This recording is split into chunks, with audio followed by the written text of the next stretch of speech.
6월 10일 수요일 생명의 말씀과 함께하는 가정예배를 시작합니다.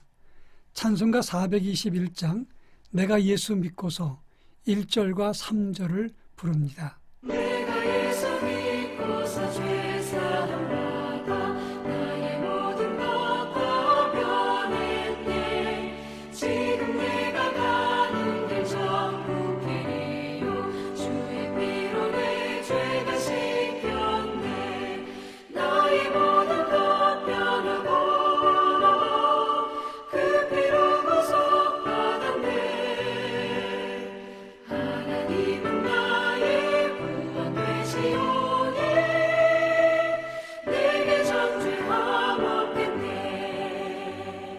내게 성령 임하고 그 크신 사랑 나의 맘에 가득 채우며 모든 공포 내게서 물리치시니 내 맘 항상 주 안에 있겠네.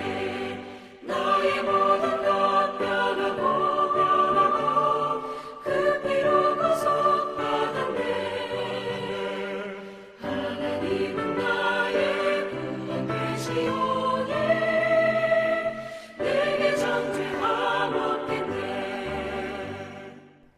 이 시간 우리에게 주시는 하나님 말씀은 신약성경 마태복음 12장 1절로 8절 말씀입니다. 제가 하나님 말씀을 봉독합니다. 그때 예수께서 안식일에 밀밭 사이로 가실새 제자들이 시장하여 이삭을 잘라 먹으니 바리새인들이 보고 예수께 말하되 보시오 당신의 제자들이 안식일에 하지 못할 일을 하나이다.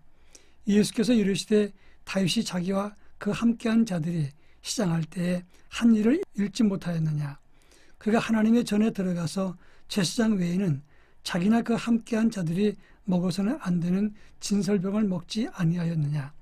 또 안식일에 제사장들이 성전 안에서 안식일을 범하여도 죄가 없음을 너희가 율법에서 읽지 못하였느냐.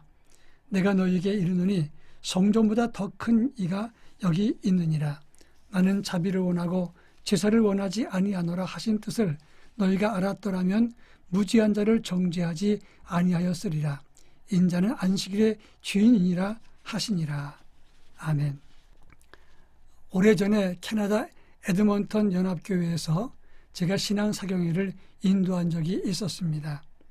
또 주일날 예배에 참석했는데 친구 목사의 복장이 너무 자유로워서 대단히 놀랐습니다.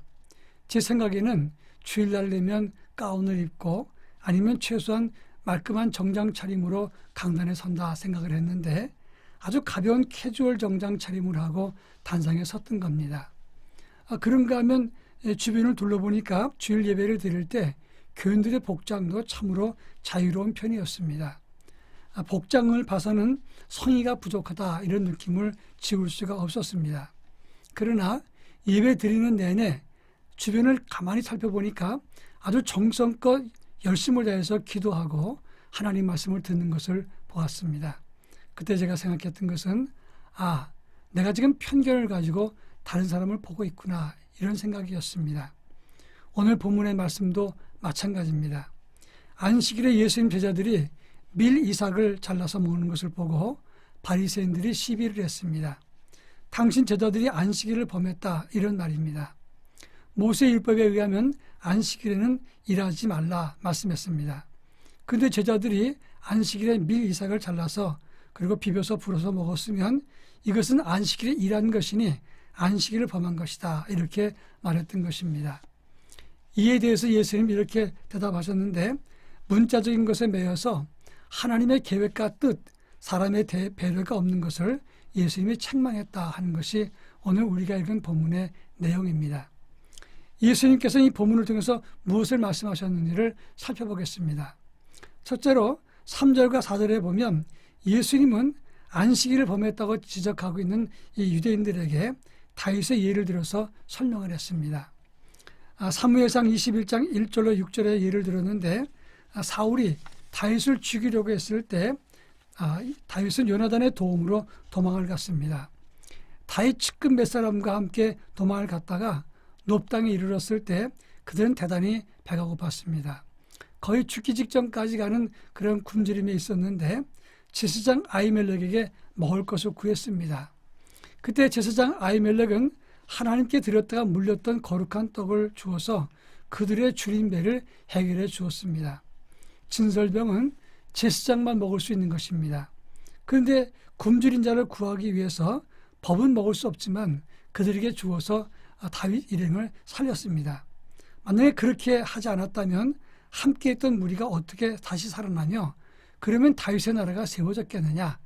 틀림없이 안식일에 그리고 또 일하는 것 같지만 그리고 또 진설병은 먹을 수 없는 것이 맞는 말이지만 그 문자에 매이지 말고 그 정신을 살펴보라 이렇게 지적을 한 것입니다. 그러면서 5절에 보면 그렇다면 안식일을 일하지 말라고 했는데 왜 제사장들은 안식일에 제사를 집례하느냐? 그것도 일이 아니냐?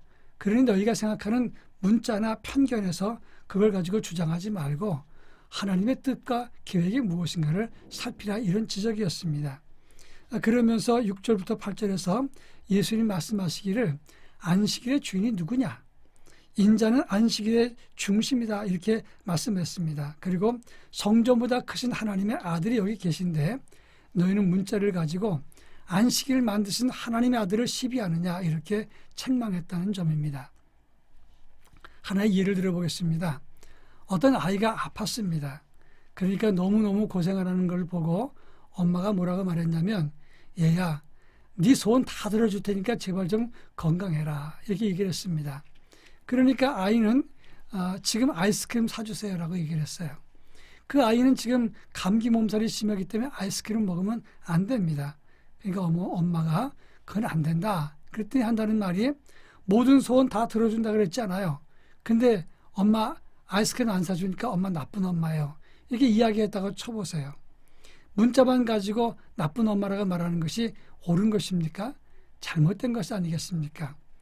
자기 생각보다 더 큰 하나님의 생각 그리고 어머니의 생각이 있는데 그것이 예수님 사역 아니겠습니까? 그런데 이 미숙한 유대인들은 하나님의 아들 앞에서 그들의 어리석고 미숙한 주장을 하면서 예수님을 대적하고 있다는 것입니다. 성전보다 더 크신 하나님의 아들 그분은 나는 자비를 원하고 제사를 원치 아니한다는 뜻을 좀 깨달으라 이렇게 말씀하셨습니다.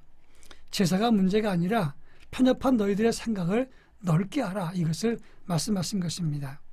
우리도 문자에 매여서 다른 사람들을 정죄하거나 판단하는 죄를 범해서는 안 된다고 하는 것입니다. 우리 모두 자기 생각이나 주장보다 하나님의 뜻, 사람을 살리고자 하시는 하나님의 계획에 동참하는 사람이 되기를 바랍니다. 기도합니다. 사랑 많으신 하나님 아버지, 우리는 때때로 주님을 따른다고 하면서 문자나 관습에 매일 때가 많습니다.